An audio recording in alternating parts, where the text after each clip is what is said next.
It is an extraordinary pleasure for me to welcome. After nearly 20 years of sanctions against Myanmar, U.S. President Barack Obama says it's time for a change.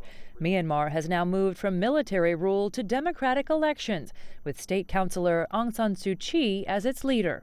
I expect you businessmen to come to a country to make profits so that they can make profits for us as well. A quarter of the population still lives in poverty, and the Asian Development Bank estimates over the next 14 years, Myanmar needs more than $60 billion in transportation infrastructure investment alone. For years, American businesses have been shut out of Myanmar, but the U.S. began easing sanctions in 2011 and is preparing to lift the last obstacles to reward further government reforms. I think this will give the United States, our businesses, our nonprofit institutions, greater incentive to invest.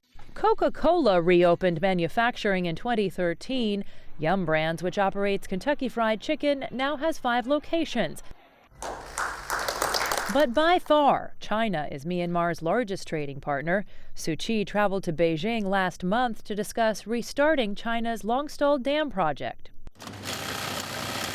Yet business owners in Myanmar remain hopeful that a lifting of U.S. sanctions will bring back the textile jobs they lost when the restrictions began.